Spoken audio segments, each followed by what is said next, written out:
हम चाहे कोरोना के पहले के फैसलों की बात कर लें या कोरोना काल में जो भी कुछ हुआ, एक चीज सर समान दिखाई दे रही है, वो ये कि पहले के सारे फैसलों से भी हमारे देश के मुसलमानों ने खुद को प्रभावित महसूस किया, किसी ने अच्छे के लिए, किसी ने खराब के लिए। ऐसे ही कोरोना के दरमियान भी जब से वो जमात का प्रकरण शुरू हुआ, आप देखिए वो सिलसिला थमा नहीं। उसके बाद कहीं जमातियों के हंगामे की खबरें आई, उनकी बदसलूकियों की खबरें आई, कहीं ना कहीं कोरोना वॉरियर्स के ऊपर हमले की खबरें आती रहीं, और उसके बाद एक कैंपेन शुरू कर दिया गया कि हिंदुस्तान को इस्लामोफोबिया हो गया है।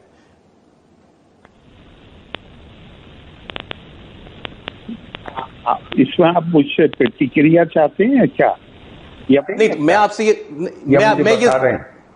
मैं ये जानना चाह रहा हूं सर कि ये एक साल से जो है सरकार कुछ भी कर रही है या देश में कुछ भी हो रहा है, ये इससे मुसलमान कैसे प्रभावित हो जाता है या मुसलमान कैसे जुड़ जाता है देश का?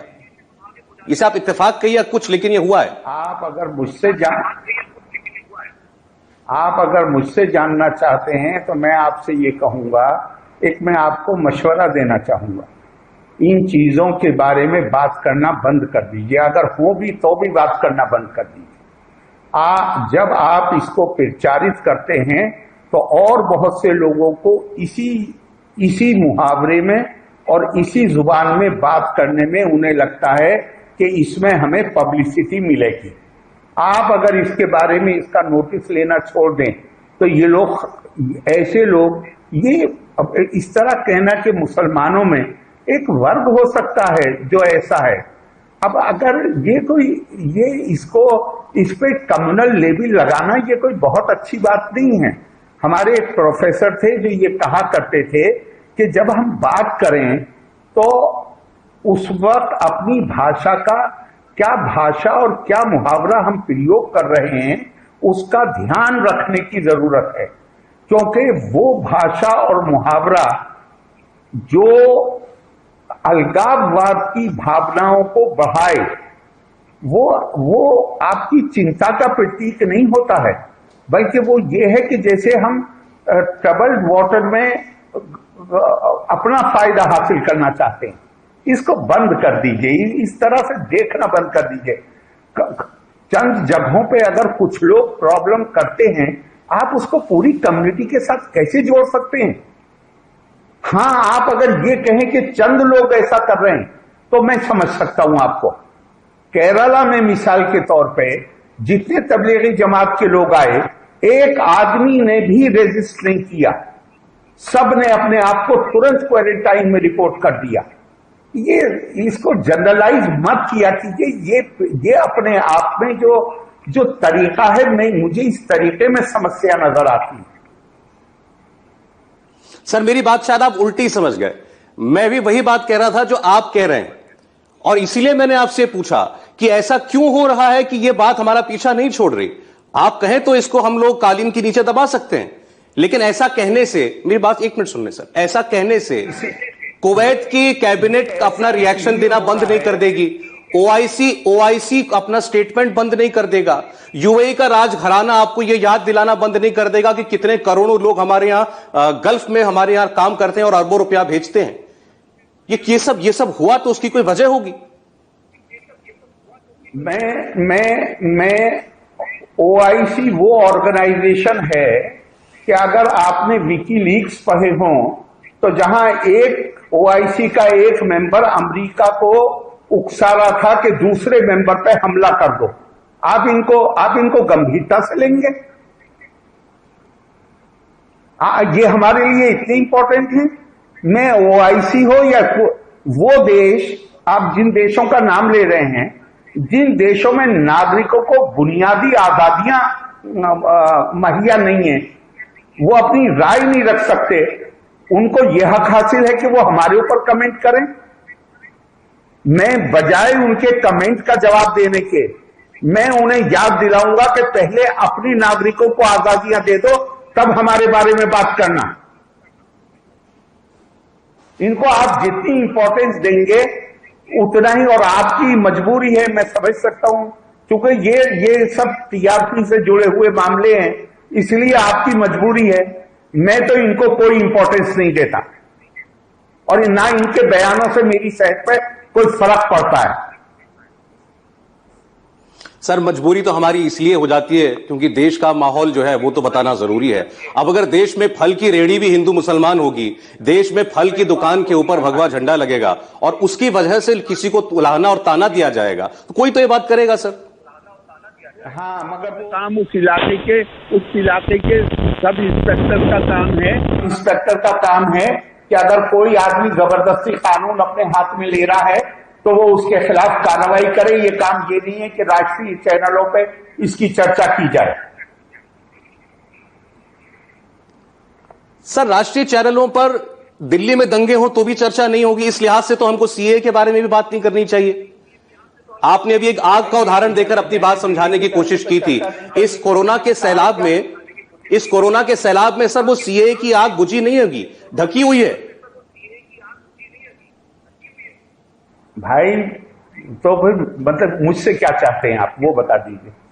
नहीं, मैं आपसे कुछ नहीं चाह रहा, आप आज कुछ उखड़ गए इस बात पर, मैं तो इसलिए आपसे कह रहा हूं। आप ये कह रहे हैं कि इन पर बात ना करो, मैं कह रहा हूं बात ना करने से बात खत्म तो नहीं हो जाएगी।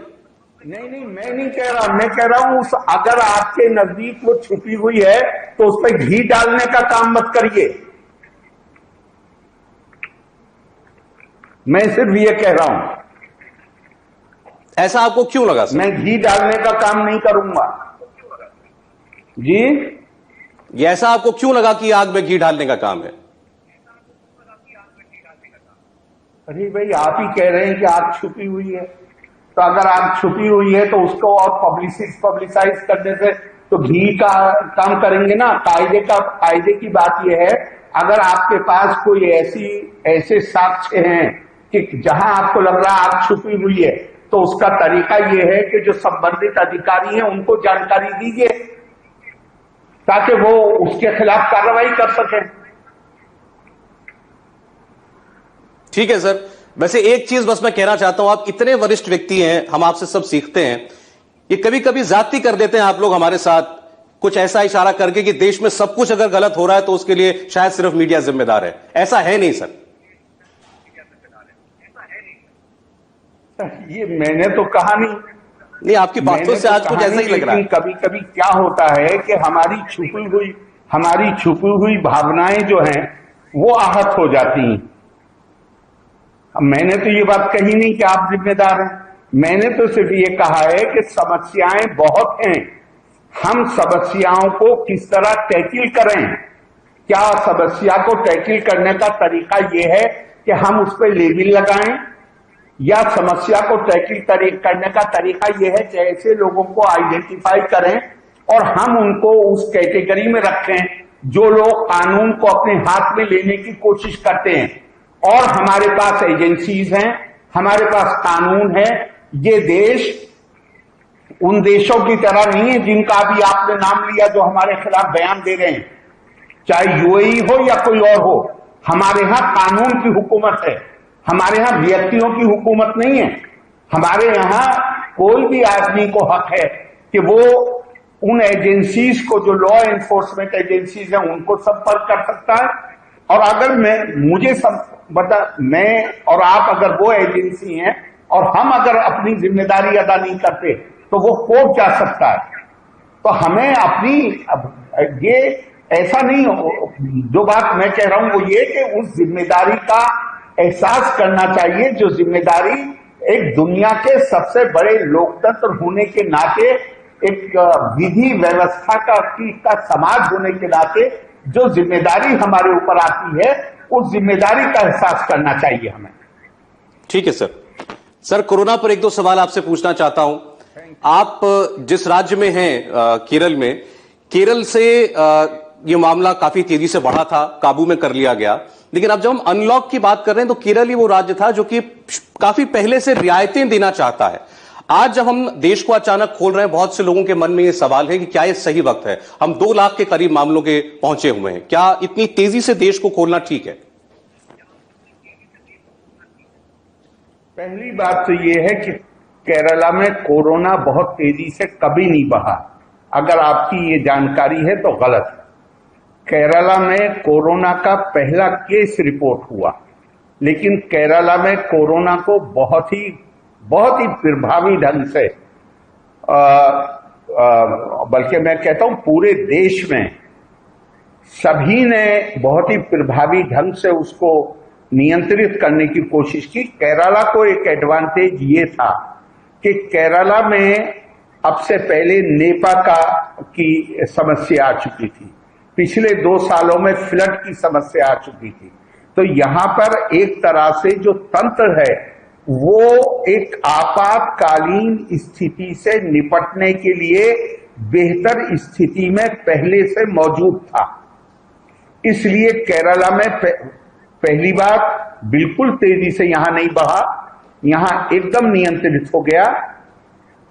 यहां पर डिलीवरी सिस्टम इतना मजबूत था, जो मैंने कहा कि यहां के पुरानी पिछले 4 सालों से लगातार एक न एक बड़ी त्रासदी से केरला जूझा है, उसके नाते हमारे पास तंत्र मौजूद था।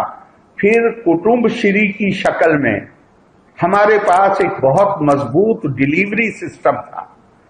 43 लाख महिलाएं कुटुंबश्री की सदस्य हैं, 4 लाख से ज्यादा सेल्फ हेल्प ग्रुप हैं।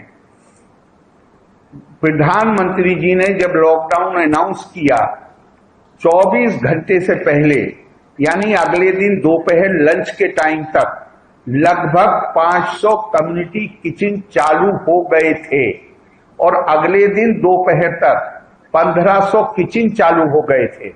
केरला में बाहर से आए हुए लेबर को मेहमान अतिथि मजदूर कहा जाता है।